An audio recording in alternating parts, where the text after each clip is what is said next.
Now it's like, oh, there we go. Hey, it's Ellen, and welcome to the Bare Bones Biz webinar series. Now, the intention behind this webinar series is to be of service to you and to provide some entertainment and education for me. You see, I will always invite someone I admire and respect and want to spend time with to be my guest on the webinar. And that way, he or she and I will chat it up and hopefully share some insights, some thoughts, some strategies, some tactics for helping you be more successful in your relationships, in your business, in your life. And I'm so excited to welcome to the webinar today Milan Vasic. Milan and I met when I was, I'm guessing at our exact ages, but I think I was 25 and you were 21. Is that true? I'm not sure, but that sounds about right. I think you just turned 21, but the reason I know that is because that's when you're old enough to serve liquor, because Milan worked with me at Ocean's restaurant once upon a time in Salt Lake City, Utah. And I was a fledgling manager, and Milan was my go-to food server. And together we had a ton of fun and did a lot of good. And it's funny because we kind of lost track of each other for a long time, but I always felt very connected to Milan. So when I found him again not too long ago, we met up in LA and we visited for hours and got caught up and found that while we had had very different experiences over the last 150 years, we ended up at a lot of similar places, certainly in terms of philosophy.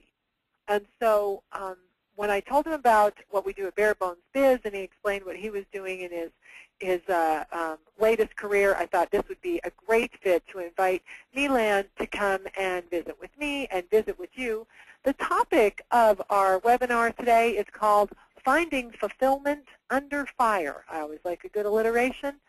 And Milan will be sharing his tips, his strategies for finding fulfillment, for establishing a life that's fulfilling in every way. Now, before we get there, Milan, you have such an interesting journey to share. So you brought some pictures to the party, and I thought it would be fun if you could, I'm going to get a couple of these background shots out of the way, if you could share with us where, you know, some of the pictures that you brought. Let's do a little slideshow of your adventures, because it's really what shaped you in so many ways, or the experiences that you've had. So since you were a food server at Ocean's restaurant under the fine tutelage of Ellen Rohr, where have you gone since then, and what brought you to this page today? So here's a great picture. Why don't you share a little bit about this?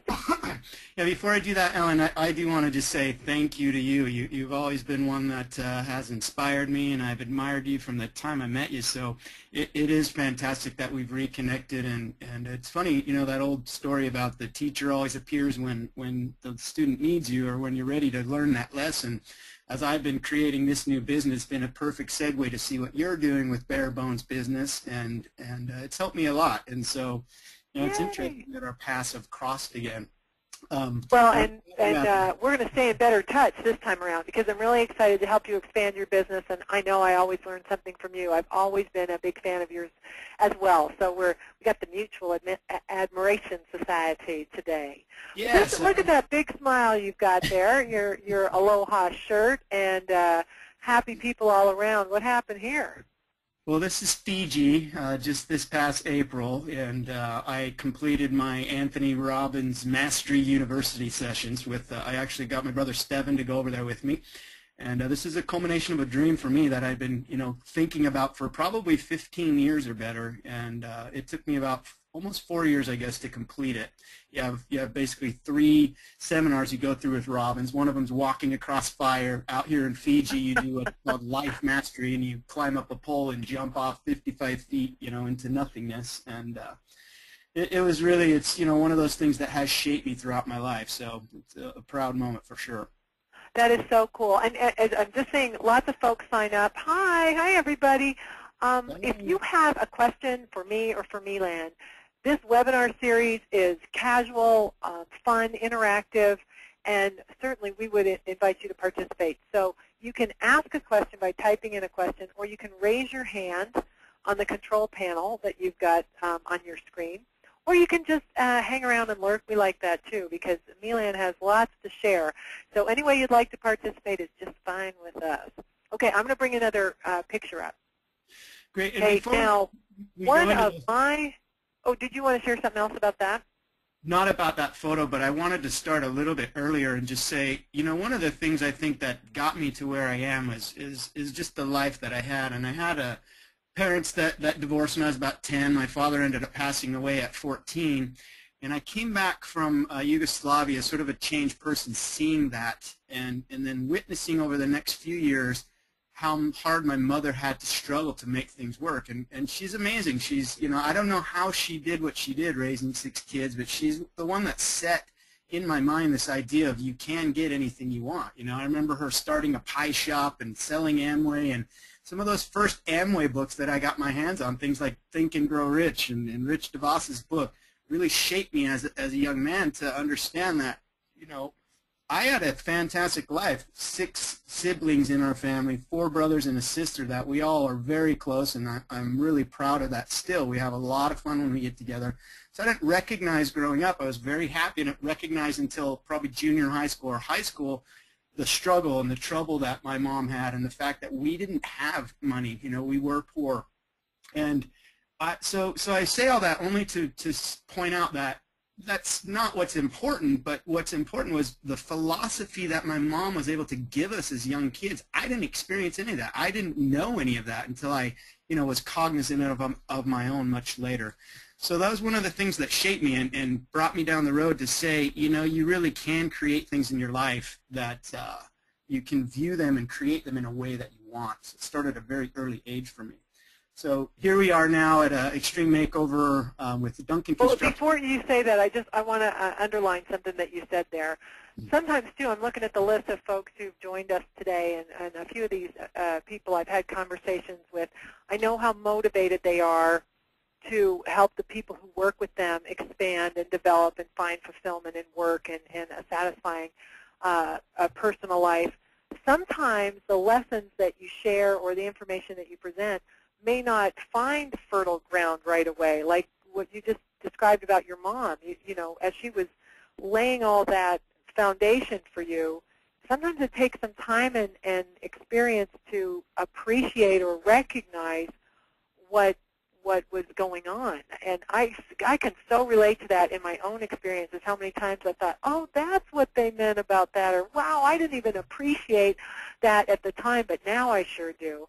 Yes. That's okay, you know, that it doesn't, it's sometimes frustrating when we're trying to share something and people don't pick it right up, but it's all right because they may yet later. Right, agreed. So, okay, now let's talk about, Extreme Makeover was absolutely one of my favorite shows. You know, one of my dreams is to have Extreme Makeover Family Business Edition.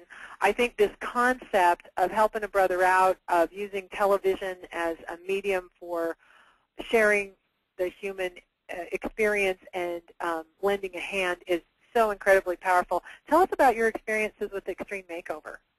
Well, I do want to do that, but I kind of want to jump through the 20-year gap prior to that because, you know, I met people like you in my life. I went to college and put myself through college and set a goal for myself for certain things that I wanted and didn't want in my life. And you know, that wasn't always an easy path, but I'll tell you, you know, it brought me to that stage on Extreme Makeover, which was incredibly rewarding. But the getting there was also, you know, part of the fun, and it is the journey there. I just remember having to move from Utah, or wanting to move from Utah to go follow a dream. I had been a realtor for a number of years, and while I was happy doing that, I found a certain level of happiness in it, and I was helping people buy their first home and be part of the American dream. And I did that for 12 years, and so I had clients come back to me multiple times, and I made a decent living. I made a good living, actually, but I wasn't passionate about it. I didn't wake up in the morning and go, oh, it's 6 a.m., let's go sell a house. And, you know, I wish I could sit here and tell everybody that, yes, I was just so filled with the knowledge of what I wanted to do that I took off and went to LA to follow my dream.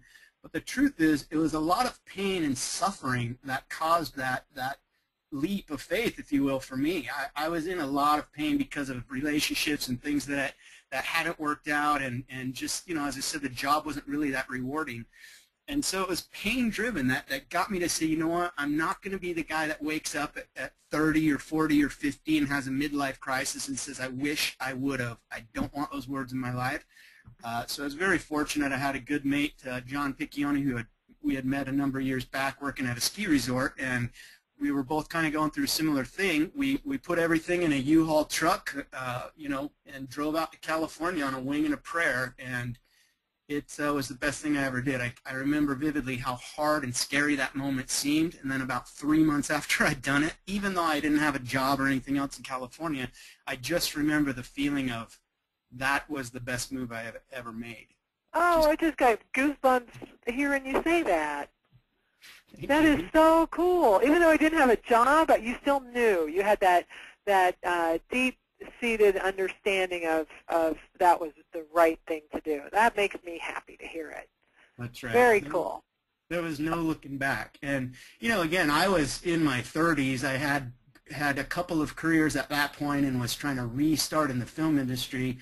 And I was, working for $25 a day and working for free and going out there and volunteering. And I recognized very quickly that all you really had to do to get rehired was have a good attitude. That's where it started for me. I saw so many people coming to work complaining and whining, and here I am so eager just to have a job. I'm like, oh, $25, I'll take it, And these guys are crying about $400 or $500 a day. This is garbage, I can't believe they're going to feed us pizza again. I'm like, we have pizza? Awesome. That is so funny. I think so, too. I think a couple of points in my life as a restaurant manager, I shared this with you. I didn't know better, so I thought, well, clean is good. We clean the place up. As I progressed in my career, one of the things I realized is that people like having me around because I bring energy as opposed to suck it out of the room. And that is probably the best thing that I can offer folks. Now, I don't have all the answers. I'm not necessarily the smartest or hardest working person on the planet, but I will bring it to the party, and that is a really valuable characteristic to have. And so you had that same approach. I'm going to bring the life and the positivity. That's right, and I agree, Ellen. You are one of those people, and I learned at a very early age that that's the kind of person I want to be around, and that's the kind of person I want to be. There are those people, we all know them, that they just drain the energy when they walk in the room, and I don't mean that to be offensive, but you really have to be careful about spending too much time around people like that, because while we all think we're strong enough, well, I'm going to bring them up, evidence shows that's not usually. But, well, it does help to find, someone else who's going to bring their energy to the party, and you certainly do. So how did you come into this career? And this career at Extreme Makeover had some unexpected implications for you in terms of your personal development. So share a little bit about this. It really did, and I would say this. I moved with the intention of fame and fortune and success, and all of those things were sort of the driving forces of my life. And there's nothing wrong with those things, but the priority that I had for them shifted dramatically because of Extreme Makeover, and I'm truly, truly grateful for that experience. Having the ability to travel the entire United States, and I was often in a place for 4 or 5 up to 8 weeks at a time, depending on the season and the job I was doing. So I had time on the ground to get to know people, and we were working with some of the best builders, the best plumbers, the best electricians, the best craftsmen on the planet, in my opinion, were the folks that were coming to us. And we're also looking for a very specific person, because you can't, someone who's a builder for Extreme Makeover understands the value of giving their time back. Just being around people like that, and that mindset started to wear off on me. But I'm also very, very curious. One of my favorite quotes, I think, is wisdom begins in wonder, as Socrates said thousands of years ago, right? So I'm always very curious and always asking these builders, how did you get to here? How did, what kind of philosophy did you have? Who are the people that shaped you? Constantly asking those questions. And I started recognizing pretty early that, it's not the people who had everything that were the happy ones. The people that I gravitated towards and that I wanted to emulate and be around were the ones who had a certain type of mindset that regardless of what was happening around them, they were still calm and still attached to a higher purpose and a mission. And that's what made all the difference. It's not the money, it's not the boats, it's not the fame, it's not the success. I've been up close and personal with a lot of those things, and believe me, there's a lot of people who have those things that are happy, but there are many that are not, you know. And so I started recognizing that. And I don't want to get too long-winded, but honestly, I was after the fame and the fortune and the success. And there was a little girl, 11-year-old girl in Bakersfield, California. We did a show out there. And basically the premise really quickly was a family of hay farmers. The father was on his truck or his tractor out in the fields working, and a car flipped off the highway and killed him. The mother was left with a number of children and just, you know, not knowing what to do. We came in to try to help that situation. And as we're building during the course of that week, there's this little 11-year-old girl, and she's out there in the audience because Extreme, you know, you could come up and watch what we were doing. Every day she just had this smile.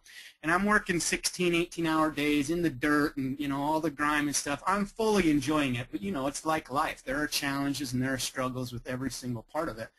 And so I would see this little breath of joy every day smiling. I'd go over and talk to her, and she started telling me that she was a newspaper reporter for her junior high school newspaper, and she was excited we were here. And so I would just give her little facts each day.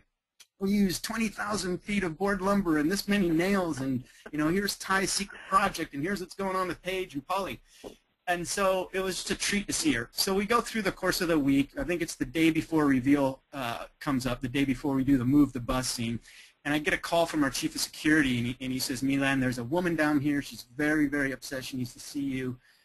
And I'm like, okay. So I come down. I'm thinking, all right, whose lawn did we destroy, or somebody got in a crash, or you know, the tractor got away and like ran. That would ever happen, huh?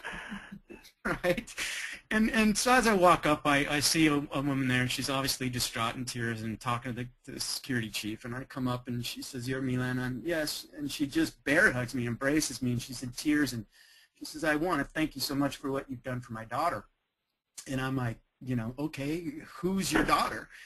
Well, not really knowing or putting this all together. And she says, well, it's little Jennifer. She's been telling me about you all week long. She's been doing reports for her junior high school newspaper. And, you know, finally it dawns on me who this is. And I'm like, well, no, I have to thank you. She's been a little breath of fresh air and sunshine every day. And it's just been a treat in my day to have, you know, that little bundle of energy be around. And her mom starts to explain to me that this little gal has been on the Make-A-Wish list for a while, and she's terminal, and that her two wishes in life at that point were, number one, to meet Ty Pennington, and number two, to go to Disneyland. Now, I, you know, don't have a lot of power in my life, but at that point in my life, those were two things that I could very easily accomplish. And that's all that little girl wanted. And what amazed me and what struck me at that moment was that she did not ever use her illness to get to Ty or to say, she never even mentioned that stuff to me. We work with Make-A-Wish kids all of the time. We had never heard of her. We just happened to show up in her backyard, and she happened to show up on our site.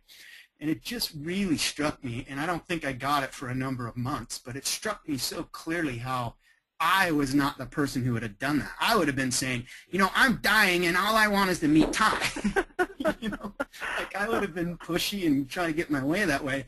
And this little brilliant 11-year-old soul made me understand one of the most valuable lessons of my life. And later on, you know, I found that out, and I had already put a badge on her, made her a little press kit badge. Actually, Dustin, one of the guys that works on our show, had done that for us, and so she was in the media tent. We had got her a little blue T-shirt and some press credentials. But once I found this out, you know, I went to Ty and asked him and told him the story, and he's like, absolutely, I love it. Put her in my trailer. I'll spend lunch with her. You know, we'll do what we can.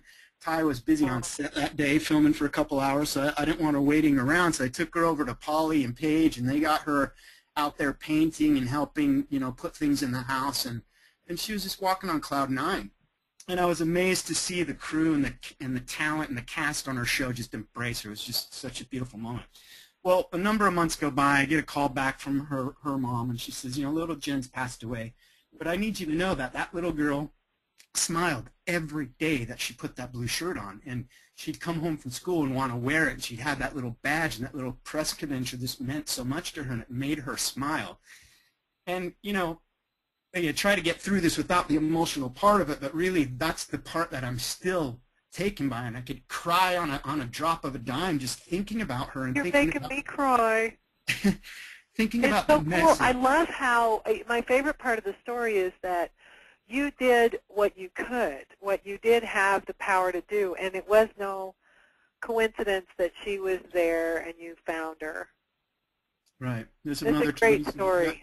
It's not great things, it's little teeny things that make the difference. And that was the message for me, that, you know, I had gone out here to Hollywood seeking fame and fortune and all of these things, success, and when I wasn't recognizing that I already had it, because I kept looking for it. So as long as you're looking for it, you know, I didn't recognize until she showed me that message that, wow, you know, really what's important in life is the service to others. That's what keyed for me. Like, the show was already doing that, and this is, I think, season 2 this maybe happened. It might have been end of season 2, first part of season 3. But being on a show where you're constantly working to help other people, and then you're seeing thousands and thousands of people to come together to help other people, and that is addictive, and that synergy is phenomenal, and it really did shape me, and it's brought me to a place where I understand that the greatest gift in my life and the greatest thing that I can offer is being of service to others. I think it took half of my life to recognize that, as the old quotes say, half of the time to figure out what your purpose on earth here is, and now spend the rest of the time in service, you know, doing that purpose. Aw, it's such a great story. Now, you've got a couple other pictures, and I want to show them, but I'm going to hold off until after we go through your slides, because I want to make sure that we don't shortchange the content that you brought to the webinar today. I do want to mention that Jean has a little note on the questions that she's tearing up over there with a smiley face. Well, I have a box of Kleenexes here. I'll virtually pass it. You got a virtual, like, love shout out there. You are so, I love this. And so now with let's transition, because Extreme Makeover Home Edition, you were with them for 9 years. Yes. And then they wrapped the show up, which kind of imposed a life change for you. Talk about how that went down for you. What did that mean for you, and what decisions did you make on the heels of that show wrapping up? Well, you know, I kind of in a couple of places with it. First, I felt like, wow, 9 years, and I was so enthralled with it and so just engulfed and enjoying it so much that I did sacrifice a lot of other things in my life. I mean, we were on the road 250 days a year, you know, or more for some of the folks, and so I've been in a place where I feel like it's, you know, the old idea of 9 years and then a sabbatical. But I did recognize this was coming, you know, a few years into it, and developed a company with my brother called Evergreen Oasis Entertainment, which is our mission is to create media with a conscience. One of the things, you know, the great blessings that Extreme brought me was it gave me a voice. I don't want to go back to making bad television or stuff that doesn't have a real purpose or a meaning. And, you know, I'm not always going to be able to control that unless I start doing my own thing. And so, you know, one of those things was sitting here and going, all right, I've finished this 9 incredible years, and now I've got to put all my life onto a resume again and start over from there. And by the way, Johnny also worked with me at Oceans as a busboy. That's right. Yeah. He was a waiter by the time I left, I think, wasn't he? He was, yeah. Server? He was a waiter. Like 10 when he started at Oceans. Exactly. Well, he met his wife Christine there. Go ahead. They are I'm going to get this first slide up. I don't want to interrupt you, but thanks for making the segue here. And I want to put this first slide up. By the way, we got a nice comment that that was a beautiful story, and there are no coincidences. I believe that too. I think that there is divine order to things, and so often the very best things in our lives aren't the things that we planned, but if we're on a good path and if we're taking action in the direction of our highest intention, we are greeted with serendipitous occasions like you described that make all the difference in our lives and in our stories. So I love Ralph Waldo Emerson. What a lovely quote to include.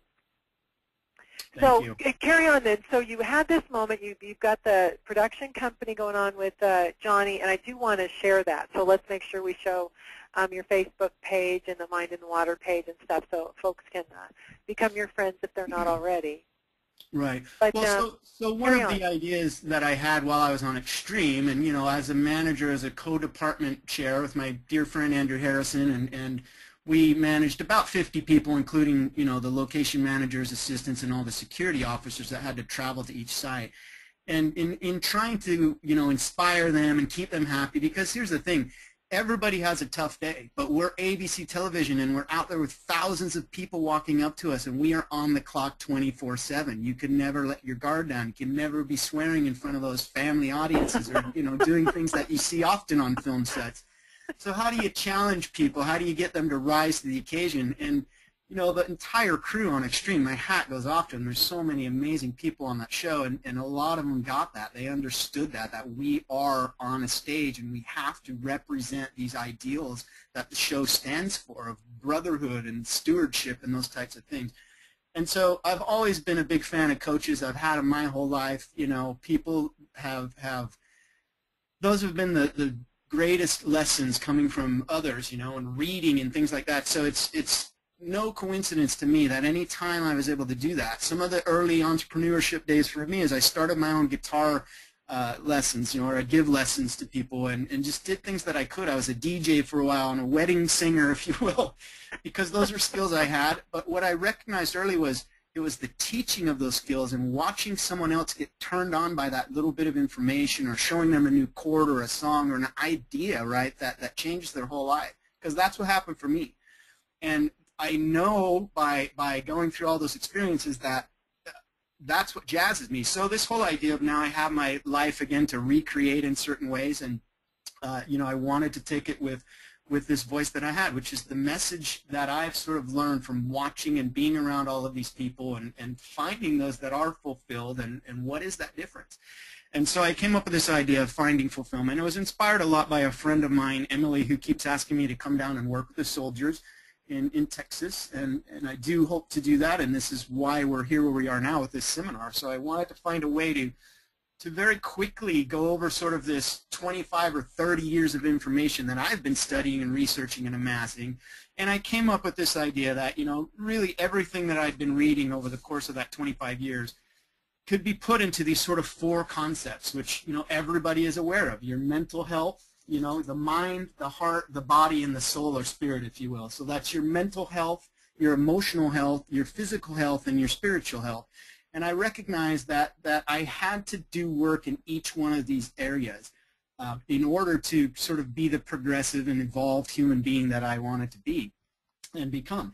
And so as I started putting that together, it started fitting very, very easily for me and very clearly. I could see how these different quadrants worked. And so just to quickly go through that, okay, and I can easily... want me to do the next slide?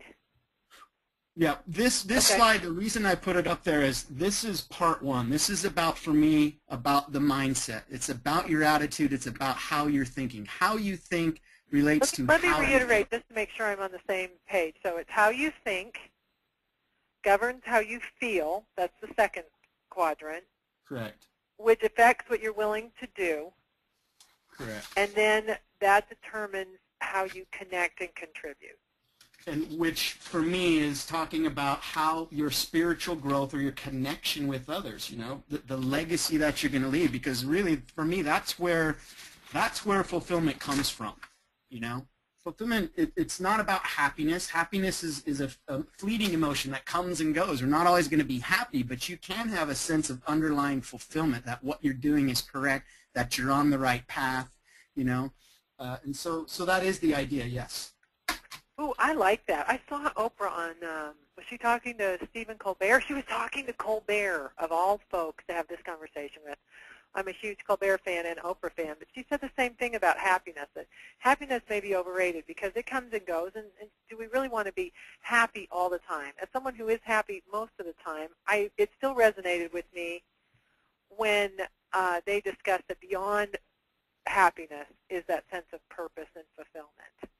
So exactly. Very nicely put, Milan. Well, Okay, let's look at the second slide. So, again, to talk about it just a little bit deeper, how you think, which is your IQ, your philosophy, is going to govern how you feel. How you feel, that's your emotional, your EQ, right? How you're feeling on a daily basis, which is really what the quality of your life is all about. That's going to affect what you're willing to do, the activity level or your AQ. If you get up in the morning and you feel like crap, you're probably not going to exercise. You're probably not going to tell your spouse or significant other you love them. Just little things make a huge difference. And what you're willing to do, how you act directly, determines the final outcome for you. How many people you impact, who you interact with, what your legacy is, and sort of your physical and spiritual connection with the planet. So as we started breaking those things down, I started recognizing that often I would get stuck in places where, okay, I'm not acting. Why didn't I get up and exercise today? I know it's got to be at 5 a.m. in order to be on set on time, but if I don't do that, I am not half of the location manager or the producer that I was.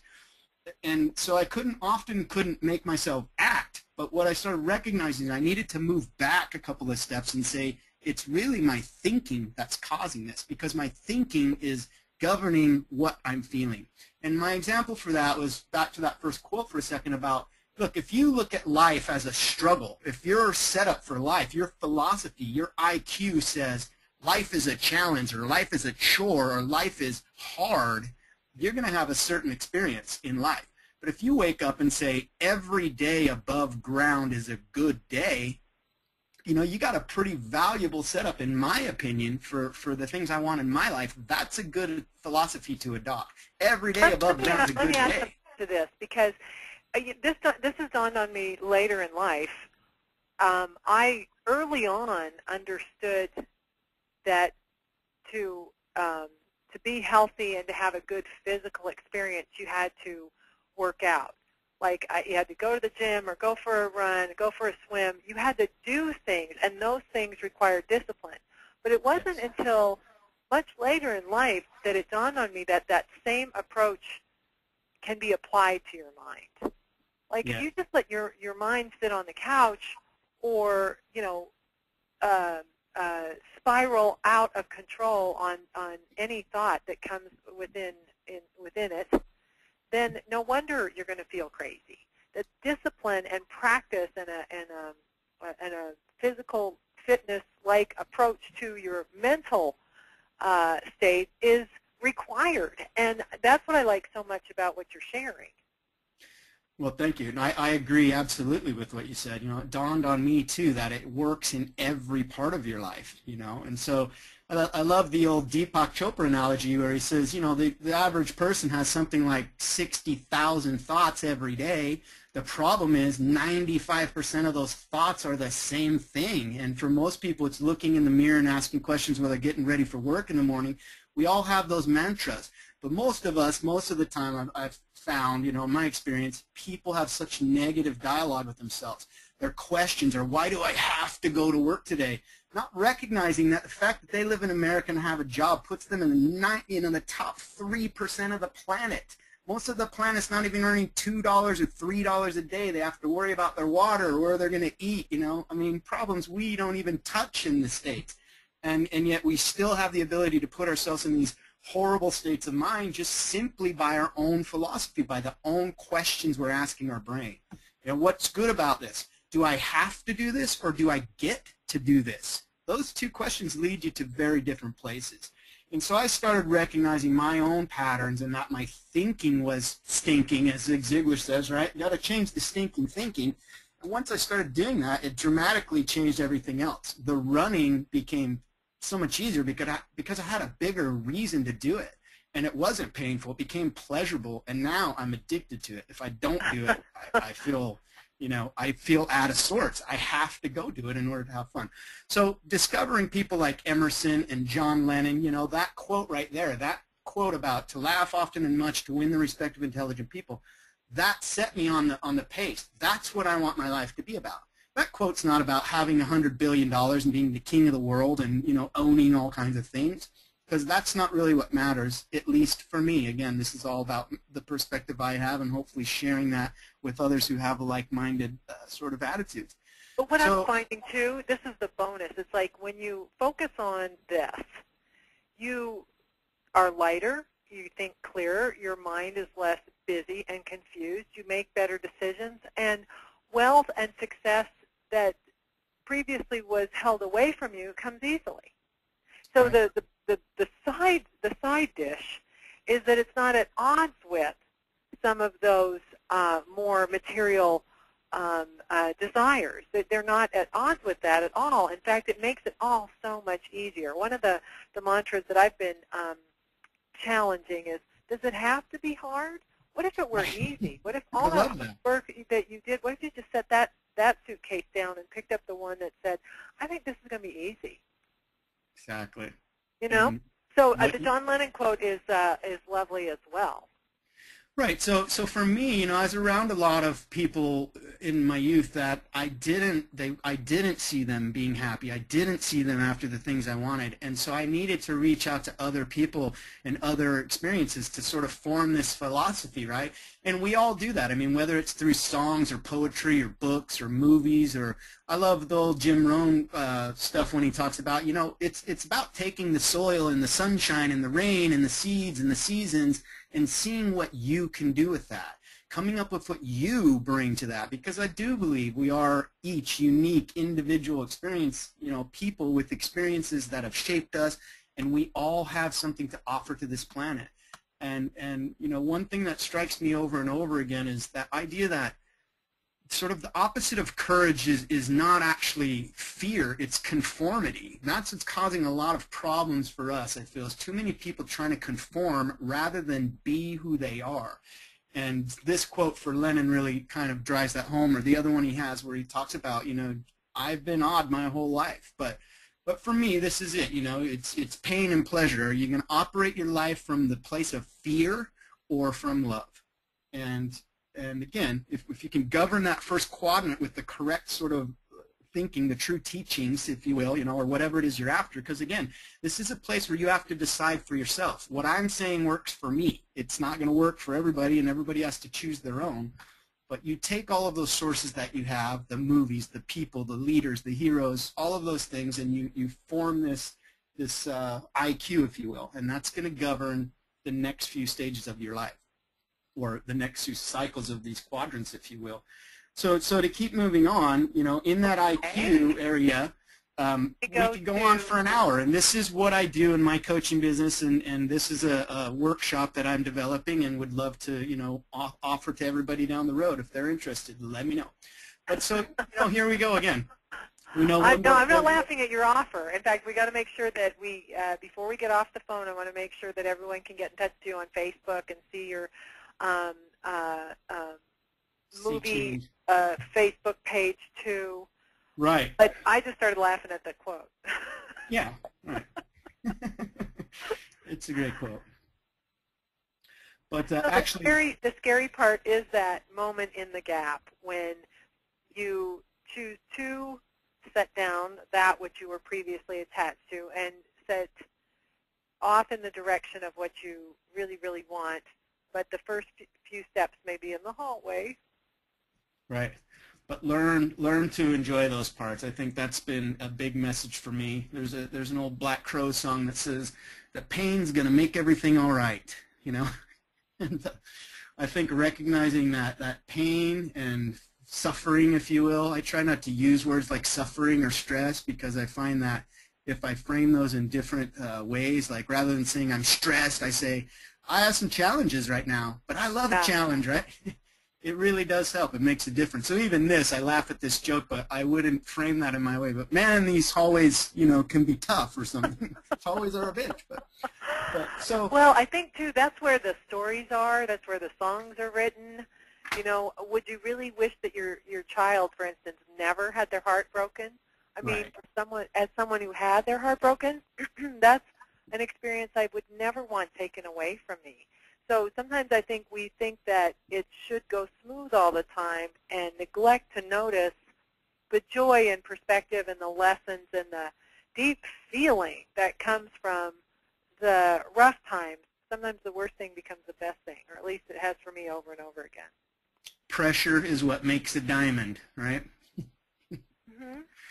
All right, so think, that's your philosophical IQ, your philosophy IQ, how you think. And that governs how you feel, which are your emotions or your emotional IQ, or your EQ, you call it, your emotional. Yeah, now keep in mind these all have a relationship to the other, and they can all relate, you know, and affect each other in different ways and crisscross and everything else. But we're just trying to gauge, you know, for me, what I recognize is that I needed a little bit of help, and I needed certain tricks and certain things that I could do to snap myself out of places that I got stuck. You know, my thinking would go back to, oh, this sucks or whatever, and I need a way to snap out of that. And so I started recognizing that you know, each of these areas there are certain tricks that you can do. You know, in your thinking, you can often stop and go back to that. Okay, and I would just set myself up with certain questions like, okay, is this me thinking this way? Can I change the thinking and solve the problem? You know, and the idea of it's not the world that needs to change, it's me. You know, if I'm struggling with something, it's not because the world's struggling, it's because I'm struggling. So I probably need to adapt or change in some way. So that had helped a lot. So we moved into you know, again, that idea, if you get up and life is a struggle, that's your philosophy, then how are you going to feel about your day when you get up? Oh, it's a struggle. I don't even want to get out of bed if I have a setup that says life is hard, it's tough, it's a struggle, it's a challenge, it's a test.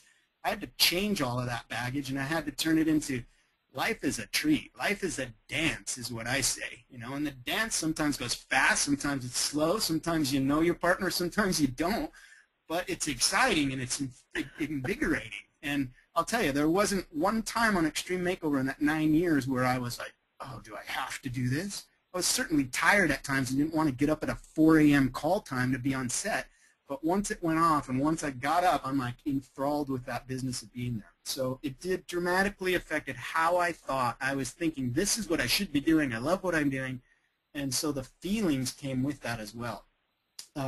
Under that feeling section, we could go on for an hour easily on each one of these topics, but just to kind of give you a quick rundown of the feeling, you know, my belief is that anytime you're feeling anything, you can look at that triad of your focus, your physiology, and your language, and you can change that feeling. You know, a lot of us get into places where we don't feel like we can change what's happening in our environment. I can't change this feeling, I'm stuck in it. But it's just simply not true. You just need some new techniques, some new philosophy, if you will. And it's the triad in that section for me. So if I'm feeling something on a certain day, I can go back and look at why am I thinking that way, or what am I thinking that's causing that feeling, or I can simply attack the triad, change my focus, my thinking about that, change my physiology, what am I doing with my body, or change my language. As I was saying earlier, if you have the question that says, do I have to do this or do I get to do this? Just changing that one word changes everything. You know, using a word like I'm so tired. People say that the word becomes the flesh. While you may be tired, and I'm not suggesting you lie to yourself, but I am suggesting that you can frame that exact experience with different vocabulary, with empowering vocabulary. And the word literally becomes the flesh. You know, we know that scientifically now. If you think positive thoughts, you build up your immune system. If you think negative thoughts, you tear down your immune system. And we know that in the immune system, but that's also happening throughout every cell of your body. So it's an amazing... It's that you say that. And so if you are tired, tired is also something you can fix. Sometimes going for a run or, you know, moving your body expels that feeling of being tired. And sometimes a nap helps. Exactly. So if you're tired, there is a solution to being tired. You know, when you look at a little kid, they're usually very pleasant unless they're hungry, angry, lonely, or tired. And if you address one of those things, you know, they usually feel better. So you can help a child. You can do the same thing with yourself. Like most kids don't just act out for no reason. They're still in touch with something being off kilter, and if that gets addressed, maybe even physiologically, you're going to feel better. So that's also one of the things. It's like, you know, I think some people, I'm so tired. Well, a nap is an option. Absolutely. Yes. Or you could go for a run. You can address that with a behavior that is going to also have an effect on how you think. So I see what you're saying about these aren't, it's not a linear path. How you think governs how you feel all the time. Sometimes how you feel is going to make it easier to think, so you might address one or the other. But at least change the direction if you're spiraling downwards. Is that the point you're trying to make? Exactly, yeah, and how you stated it with the acronym of HALT, you know, is something that I many years ago. Don't ever get too hungry, angry, lonely, or tired, because that's when you're going to start snapping out and acting from that place of fear or you know, anger as opposed to love. You're going to turn into a jerk. So, but no, you're absolutely right. I mean, it's not. I think my message here is that, you know, it's the language is one of three very, very important components, and most people don't pay attention to it. They don't recognize that every day they're telling themselves, I'm a failure, I'm a loser. You'll never hear those words come out of my mouth, you know, like I'm such an idiot. I don't say things like that, because you should never say what you don't want your body to experience or feel. And while, again, I'm not saying that we're not tired, I'm tired at times, there's no question, but I would just ask a better question, you know, or not state it in that way. It's like saying someone did something wrong to you and you say, that really pisses me off, you know, just rather than, oh, I'm a little bit, you know, I'm a little bit peeved by that, or that kind of upset me a little. You know, the words you use affect the emotion that you feel behind it, and that draws, you know, or drives what your behavior is going to be from that point on. So, well, and you could be right about that. Like, I know it's going to happen. I'm going to go in there, and he's going to start a fight, and he's going to. Well, you could be right about that, but who would win with that approach? Right. Really want to be right about that, or could we take another tact with it? You know, being right is becoming less interesting to me these days too. Agreed. Agreed. Every relationship with a woman I've ever had, I've been told that, and I never really got it. I mean, why would I ever argue a point that I don't think is right? I wouldn't. Why are we arguing if I'm not right? Exactly. But yeah, I'm becoming less attached to being right about things, because what difference does it make to make someone else wrong? It seems like, or even to be right about something I don't want to have happen, you know? Yeah. Like you said, is that the reality you want to experience, or could we reframe that? Oh, you know what? We've got 10 minutes left. Wow. I think it's... So what slides? I've got Steve Jobs. I've got the Flex Your Brain slide. Let's talk about that Steve Jobs. And I would just say a comment on that last one was, you know, I think that I've discovered being kind is a lot more important than being right. Yep. Well, that's a work in progress. So to kind of move quickly again through, we had how you think is going to affect how you feel. If you don't like how you feel, you can go back and look at what you're focusing on, what you're doing with your body. I mean, just simply getting up and jumping on a rebounder, or getting down and doing a few push-ups, or taking a walk around a block is going to change your mood, and thereby your focus and your feeling. And then again, change your language. If you're saying this sucks, it's awful, I don't want to do it, change that to what's good about it? What could be good about it? What do I want to accomplish with this? I know I don't really like this person. They're probably going to yell at me, but what could I get of value out of this, you know? So again, framing the thing the right way, using the language the right way, and you change your emotion, which allows you to act in different ways. So your AQ, your activity level, what you're willing to do, is affected by both of those prior things. But also what you're doing, your motion creates emotion. So if you put your body in certain places, if you put your body doing certain things, you can't be sad while you stand and look up and breathe deep and think about positive things. It's not possible, you know. So again, it's how those things all tie in together. And for me, it was recognizing, well, I haven't worked out in like 2 years. What's going on? I had to go back to see, well, it's how I feel, and what's governing how I feel, how I think. So, and just to kind of connect that last one, how you act, you know, again, if I get up in the morning and I'm focused on me instead of what I can give to the world, I'm focused on my problems, I'm not, you know, going to accomplish anywhere near as much as if I have the right mindset and I get out there and I do actually connect.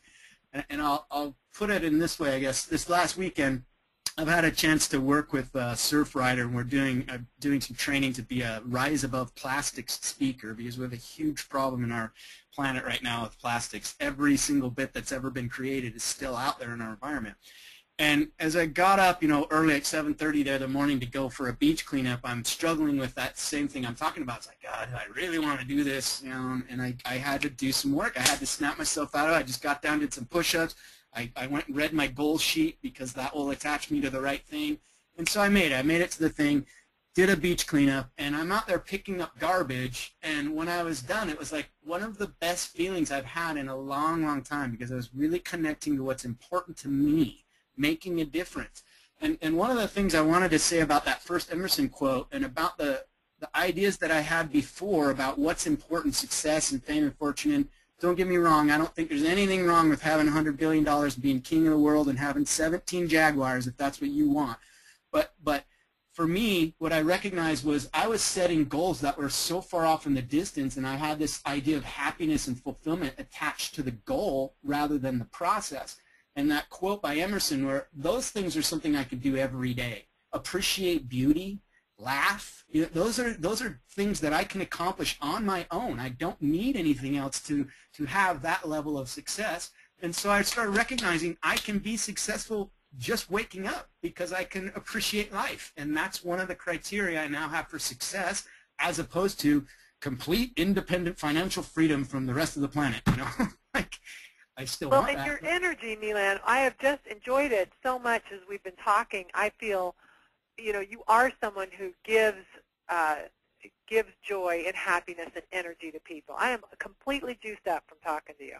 Well, thank you. I feel the same way when I'm around you. And well, let's flex our brain muscle. This is your next slide.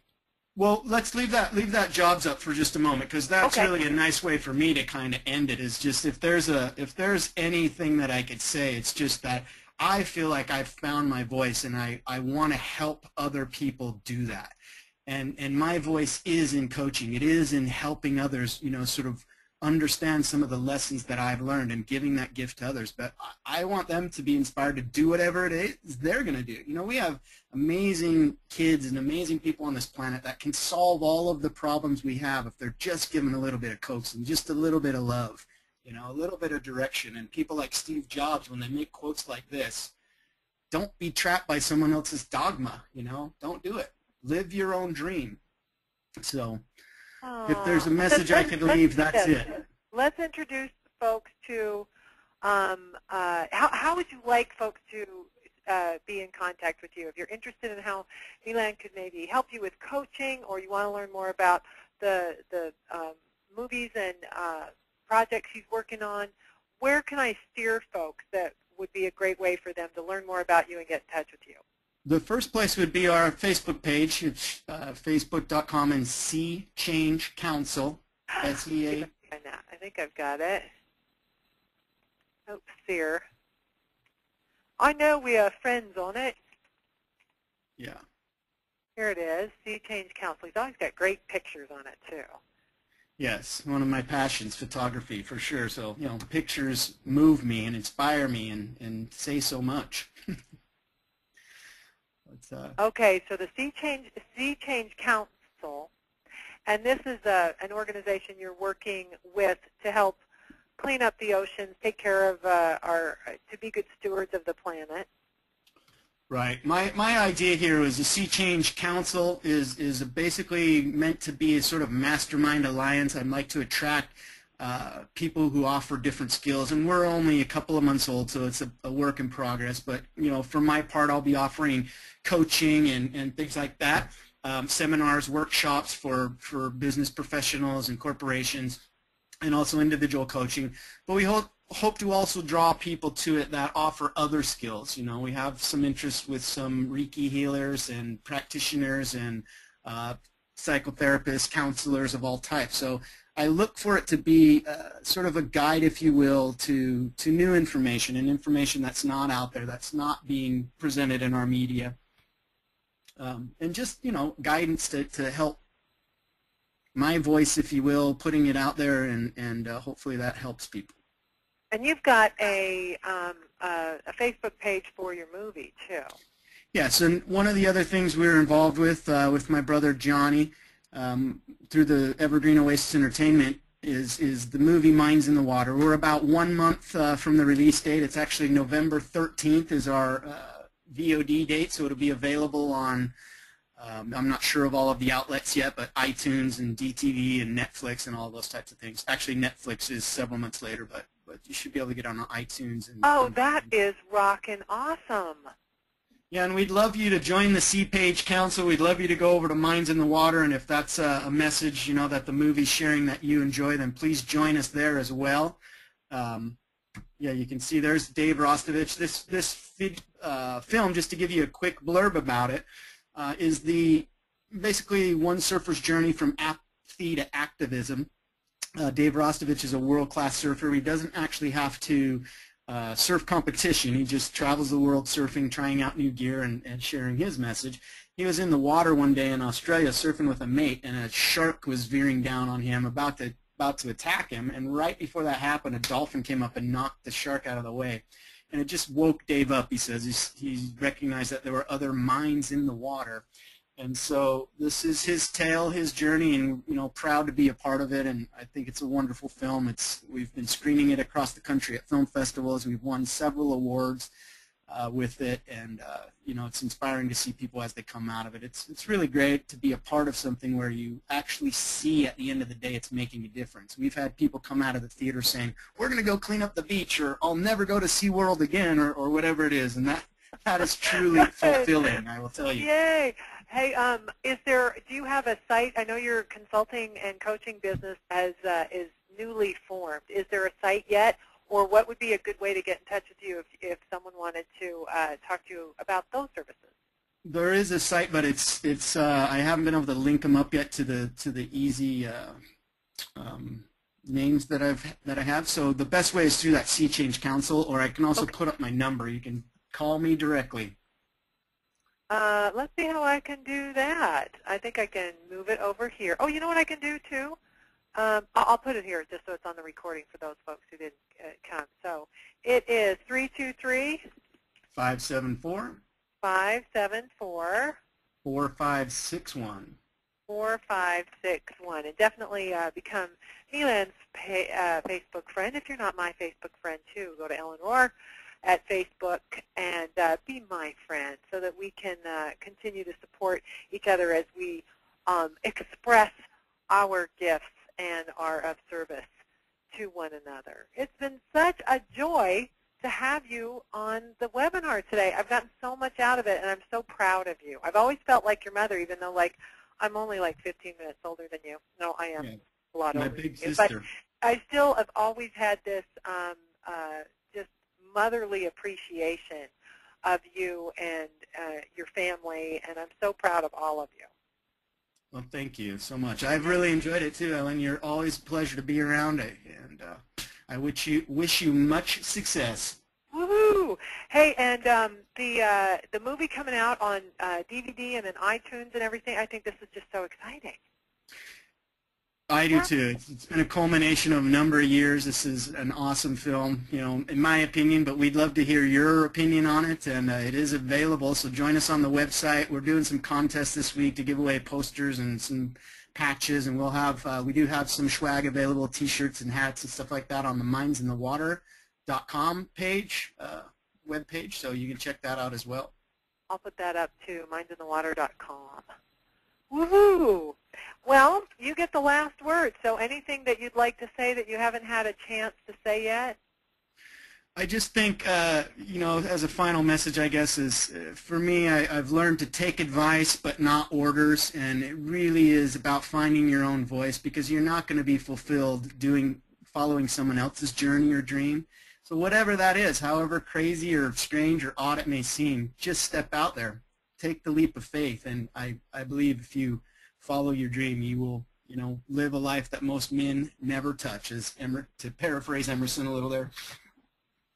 I think that's so right. One of the things that you and I talked about when we were prepping for this call and you were sharing what you were going to talk about, I said, the challenge that I have with talking about someone's attitude or their thoughts, because you can't get into someone else's head, you really only have your own. What I got out of our conversation today is that by practicing the disciplines that you shared with us today, you become a beacon, and it makes it easier for people to talk to you about their attitude when you're working on your own, when you're demonstrating that you can shift from a place of victim to power and to change the way you're thinking and the way you're feeling, or to physically address those things that might be causing you to make poor choices and to be spiraling in thoughts that aren't serving you. As you demonstrate those yourself, you really become magnetic and attractive to other folks who may be interested in how you do that. And I see so much success for you. I certainly have enjoyed our conversation here so much. Thank you. Thank you, and I think you nailed it right on the head there too. I appreciate that recap. Yay! Well, we are soul brother and sister, or That's mother right. and son, or something like that. Every disciplined reaction brings the multiple reward. I love that. Well, thank you, thank you, thank you, and thanks everybody for listening in and participating today. I appreciate you so much. We'll record this. We'll post it up on the website. I'll probably make this my blog post next week and pass the word around to folks who couldn't make it today as well. Thanks, Milan. My pleasure. Thank you. Love, love, love. And until next time, I wish you all love, peace, money, and the freedom that is inherent in your life and your business. See you later.